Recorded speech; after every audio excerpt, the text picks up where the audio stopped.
Hello, this is Sharon Isaacs from Friends Academy, and thanks for being my friend for the day.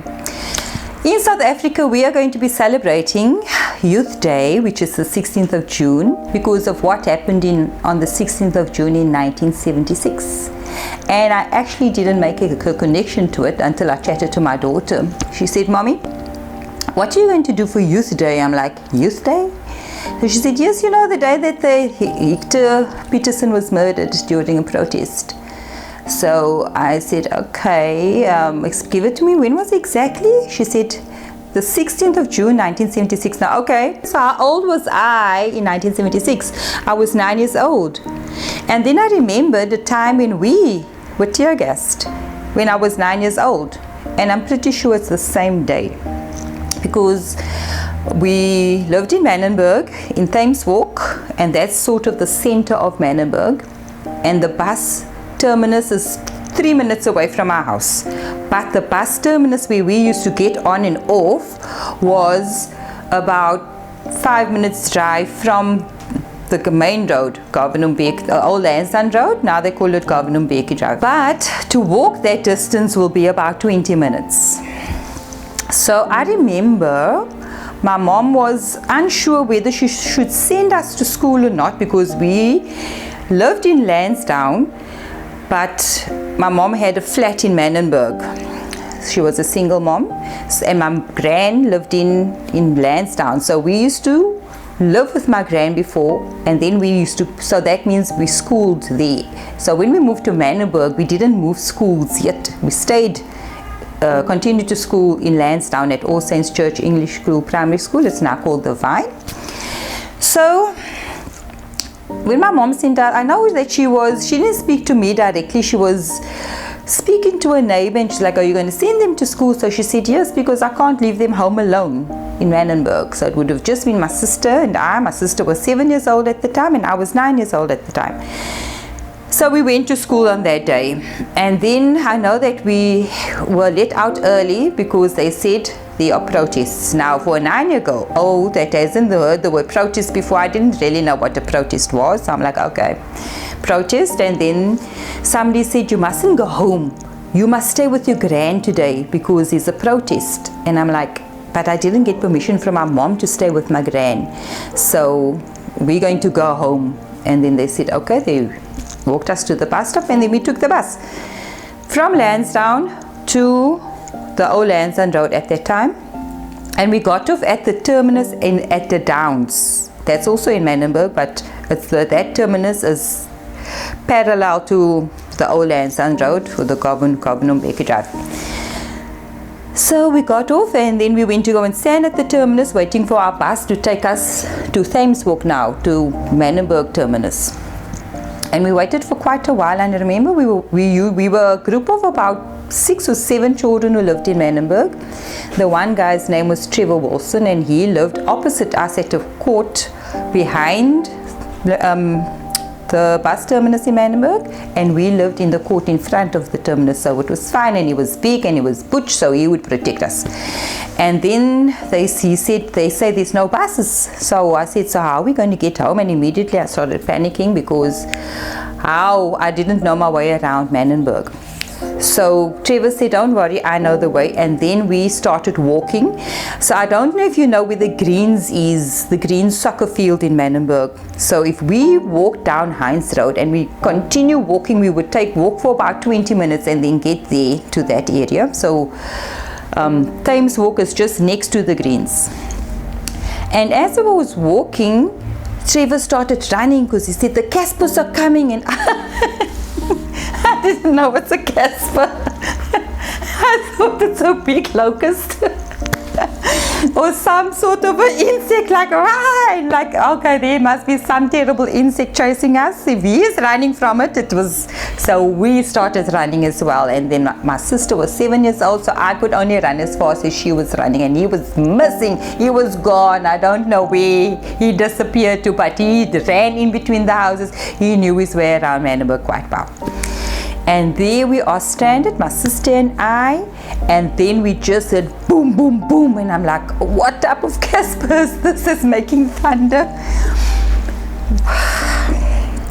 So My sister started crying and I couldn't cry. I felt like crying and I had to be brave for both of us.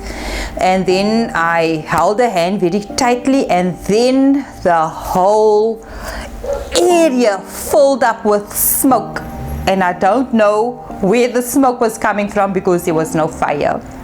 So it was actually a tear gas canister that went off like 2 meters from us, and my eyes was burning, my nose was burning, everything was burning, and my sister started screaming, and I tried to cover her nose and find a way. We couldn't see anything, and then I just felt someone take me by the hand, and I'm like, oh no, they're going to kidnap us. And then the person pushed my face into the side of them so that we could breathe, and I was trying to fight her off because, and I knew it was a lady because it was a soft person, and I was trying to fight her off. And then I heard her saying, go fetch the other one, it's Cheryl, but she said in Afrikaans, gaan alle een nou daar, so is Cheryl, en ek sal vir Sharon vat. So I'm like, they know us. And she said, like, I'll take Sharon, you take Cheryl. Cheryl's my sister. And I thought, they know us, how do they know us? And so she said, and I'm still busy trying to push her away and trying to scream, help, help, because I thought I'm being kidnapped. And then she said, don't worry, it's me, Mary. And then I thought, Mary, I don't know Mary. I'm like, leave us alone, leave us alone. And so she said, it's Auntie Annie's daughter. Now, Auntie Annie used to be our day mother when we lived in Lansdowne, and they also moved to Manenberg. So when we walked up the road, it wasn't Heinz Road, it was a road parallel to Heinz Road. They live in that area, and when she saw us, she said, I saw you, and as I was walking towards you to get you, the tear gas canister went off, and then they ran to us, and then they grabbed both of us. And she said, and I pulled my face away because I really wanted to see where my sister is, and I didn't I didn't know where these people were going to take us. And then but you know, when I pulled my face away, that intense burning fire in my eyes and my nose and everywhere just started burning again. And then I just turned my face and I just smothered my face into a overall, you know, we wear overalls. You know, if you're a housewife, you wear overall. So I turned my face into an overall, and then I just thought, please Lord, let my sister stay safe and be with me. And as we walked for, I can't remember for how long, but now I'm thinking about 10 minutes, we walked just with my face inside this lady's side, and her scarf was over her nose, and her sister's scarf was over her nose, and she had my sister. And as we were walking, I was walking blindfolded down this road for about 10 minutes. Then when I turned, I took my face away. It was still burning very, very much, but at least I could breathe a little easier. And I just thought, no, I'm not going to keep my eyes in this woman's side anymore, because how do I know that they're not taking us to the wrong place? And I didn't recognize anything because we don't usually go that way. The Greens wasn't built there yet, so we walked over that area that was the Greens. And my sister she was being carried, and I'm like, oh, I don't even have my school bag. But then I saw there were 2 or 3 other people with us carrying our school bags, and they took us right home, and they said, you're safe, you can go in. So they stayed with us until I unlocked the door and went inside. And then my friend Trevor Wilson, I remember as we crossed the terminus, I heard him say, Sharon, you're safe. So I turned around and I'm like, oh, he was safe as well. And then I just waved back at him to say, no, we're fine. So he was home, we were home, and then we didn't know what to do. Everything just kept burning, and until we had our wash that evening when we rinsed everything out of our faces. So then the eyes and ears stopped. And my mom came home. She came home, and I knew, and I can see on her face when she came home, the minute she opened the door, she said, Cheryl and Sharon, are you here?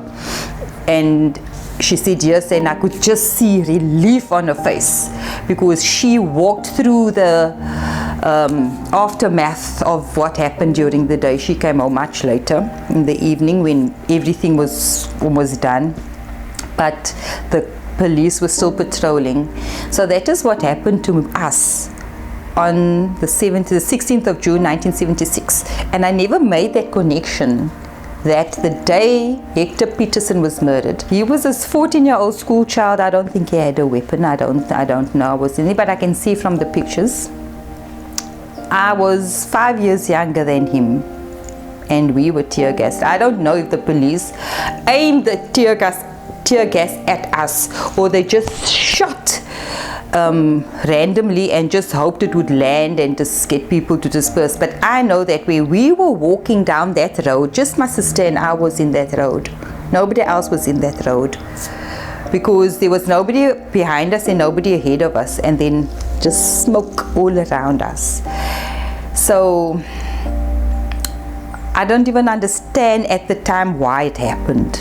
You understand? Nobody gave us trauma counseling. Nobody told us what happened. We were just like, and the next day my mommy sent us to school again. We got to school. School was, I don't know, I can't remember what happened the next day. We ended up going to school the next day as normal. And then, but that day we were prepared to walk home, and I told my sister, if Trevor runs, we run with him, no matter what, even if we have to leave our bags.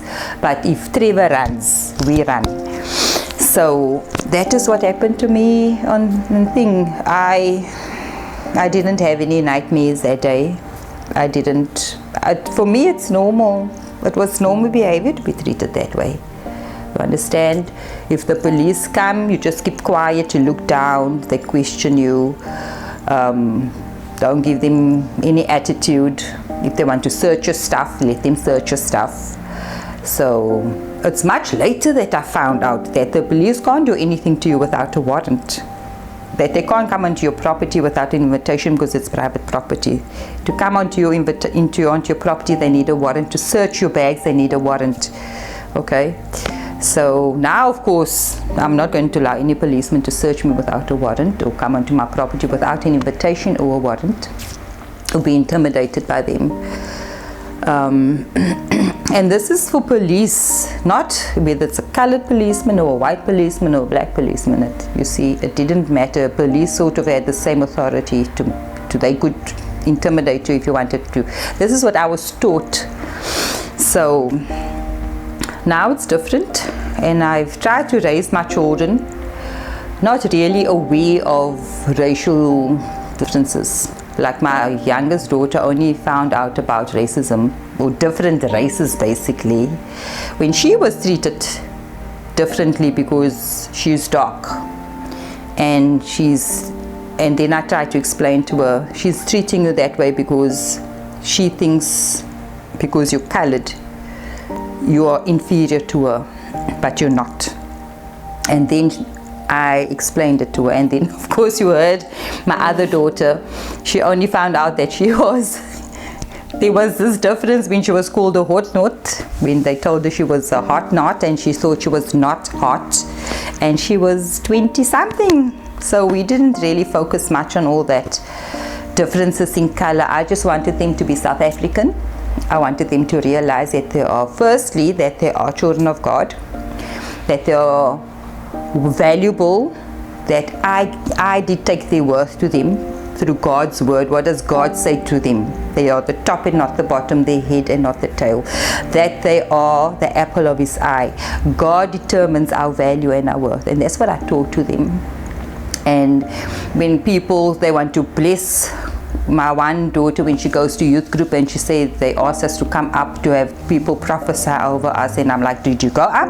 So she said no. So I said, why not? So she said, because you do that. And she's right. I speak life into our daughters' lives, and that's the way. And my husband, this is how we raise our children. Who they are, they learn from us at home. They don't need to look to the world to give them an identity and value system. We give them that value system. And if the world does not, what is the word that I want to say? live up to that, then if the world's value system is inferior to what we say, then they don't accept that value system. If the world offers them more than what we are offering them, then I would ask them to measure the cost, because there's no freebies. There's no freebies. You work for everything that you get. The only freebie that we get is when we get more new spiritual life through Jesus Christ. That's the only freebie. But everything else has got a cost. Okay? So they need to measure the cost. Is it worth it? So now, tomorrow, when we celebrate Youth Day, South Africa is now a completely different landscape. People, the lines between the races are blurred now. They are still your extreme people who want to be exclusively in their racial group, and they exclude all others. But they're such a minority that they don't really make a big impact anymore. And it can be left wing or right wing. In the society that we live in, our colors are blurred, our racism, the races are blurred. We see each other as individuals. The friends that I have that are black, that are white, that are colored, that are Muslim, that are Christian, that don't believe in God, that have Hindu, whatever, we see each other as individuals. At least this is how I see them. And I used to be racist or prejudiced or whatever you want to call, sexist or whatever. And because I am aware of that, I make sure that when I see somebody, I see the person. And if I pick up racism from them, then I would let them know, listen, I'm not going to stand for that. Okay? So the racism may be subtle, whether it's from a black person or from a white person, because I experience it from everybody, or from someone from a different religion.